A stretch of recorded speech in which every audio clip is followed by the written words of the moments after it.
Hi everybody, it's Tatiana and today I'm coming to do the book Postscript tag. This was created by Adam over at Memento Mori and I was tagged by Doris at All D Books, and I will link both of their channels in the description box below. I am still out of town, so I don't have any of the books with me. I had to write down my answers because I actually had to think about the questions in this tag. So as soon as I get to the page where the tag is in my book, here we go. Question 1, the longest book you read this year and the book that took you the longest to finish. The longest book that I read this year was at the very beginning of the year, and that was The Queen of the Night by Alexander Chi at 561 pages, which I enjoyed reading more for the historical significance of it, and when it was set. I don't know really how I felt about the characters. I think I might actually have to reread some parts of that to see how I felt about the characters, but I didn't love it. And then the book that took me the longest to finish, I could not tell from my record keeping. Okay, let me put my phone on vibrate. For my record keeping, what that book was. So the book that I'm going to say took the longest for me to finish is a book that I still haven't finished, and that is Bram Stoker's Dracula, and I didn't bring it with me, so I'm not going to finish by the end of the year. Oh well. Question number 2, a book you read in 2018 that was out of your comfort zone. And any of the nonfiction that I read would fall under this. So that would be The Mother of Black Hollywood by Jennifer Lewis, Born a Crime by Trevor Noah, and The Last Black Unicorn by Tiffany Haddish. I don't read a lot of nonfiction. This year I didn't. Like every year I try to do at least one book of nonfiction, and this year I really broke my own personal barrier by doing 3. So all 3 of those were out of my comfort zone. I love and mentally exist in a world of fantasy for damn good reason, because, you know, reality sucks. Question number 3, a book, or no, how many books did you reread in 2018? I don't know if this actually counts because I'm 100% sure that the original or the previous version that I read of this was significantly abridged, and I also have not finished this book, but I'm going to say Bram Stoker's Dracula.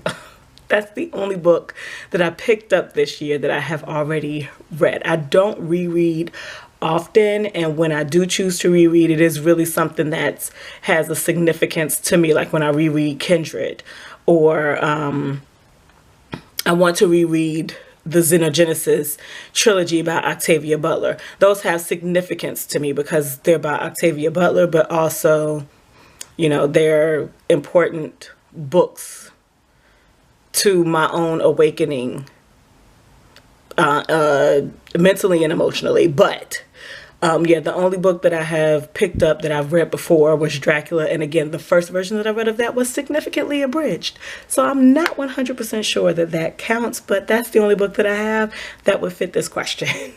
So that's what I'm going with. Question number 4, your favorite reread of 2018. This doesn't really apply to me because I've only reread one book and I didn't finish it. Number 5, a book you read for the first time in 2018 that you look forward to rereading in the future. The first 2 books in Alyssa Cole's Loyal League series, An Extraordinary Union and A Hope Divided. I look forward to rereading those, as well as An Unconditional Freedom by Alyssa Cole, which I am reading. I don't have much far left to go. I'm reading the e-arc of that, and so I will be reading the published copy when that comes out. And then also An Unkindness of Ghosts by Rivers Solomon. I will definitely be rereading that when I get my own copy. Number 6, your favorite single short story or novella you read in 2018. Hands down, Pretty Mary's All in a Row by Gwendolyn Keister. I have done a review of that. I will either link it in the description box below or in the cards. Go check that out. Number 7, Mass Appeal A book you liked and would recommend to a wide variety of readers. A Hope Divided by Alyssa Cole, which is the second book in the Loyal League series. In my opinion, of all of the Alyssa Cole that I read this year, her Loyal League series is the best. And I've enjoyed everything that I've read by her. So that's really saying something. Like, I've loved everything that I've read by her so far. But A Hope Divided would be the one that I would suggest to a wide variety of readers. And then number 8 is Specialized Appeal, a book you liked but would be hesitant to recommend to just anyone. And for that is An Unkindness of Ghost by River Solomon. I'm of the persuasion that anyone who reads science fiction needs to read this novel, particularly if you are a reader of color. But I know that it's not going to appeal to everyone who reads science fiction, much less everyone who just reads like fantasy novels, because I'm more of a fantasy reader than a science fiction reader, and I am very surprised how impacted and affected I was by that novel. I really think that, you know, you feel like you have some books or you read some books that were written just for you. I think that An Unkindness of Ghosts is that book for me for 2018. Question number 9, reflect on your year as a bookish creator, your goals met, good or bad memories, favorite video made, etc. I don't really know about a favorite video made. I would have to say if I had to pick something that I did or feel I did well on this year, it would be making sure that I get my reviews uploaded in a somewhat timely manner, but also putting the effort in to do video book reviews of the majority of the books that I read this year. I'm really proud of how many book reviews I recorded this year, and I appreciate the responses that I have gotten on those reviews. A lot of times content creators in the bookish community or in the booktube community, that's the much simpler way of saying that, have said over and over that book reviews are the least watched videos on YouTube. And as someone who is really in the booktube underbelly, it's kind of risky to make the decision to have the primary focus of my channel be book reviews.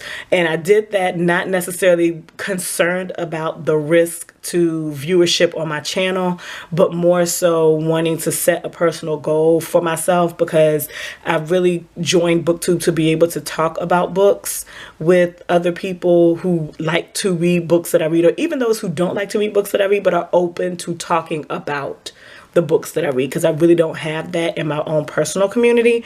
And I appreciate the ability to do that, particularly this year with the people I have established online relationships with or online connections with, as well as some new folks who have come to my channel either by subscribing or just coming past my videos. I've seen a huge difference this year, which is funny, this year over some of the previous years, of the traffic that's come towards my channel and people who have responded to book reviews that I have created, and it was really encouraging.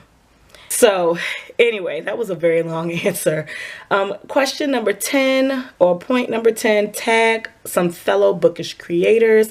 And I am going to tag Winks at Winks and Ink, Peta from Comfy Cozy Up, Ashley from Bookish Realm, and Karen from Run Right Reads. And I will link all of those channels in the description box below. If you are not familiar with them, go check them out. They're all channels that I enjoy. And yeah, that is the end of this tag. And thank you all for watching, and I hope you have a good weekend, whenever you see this video. Peace out.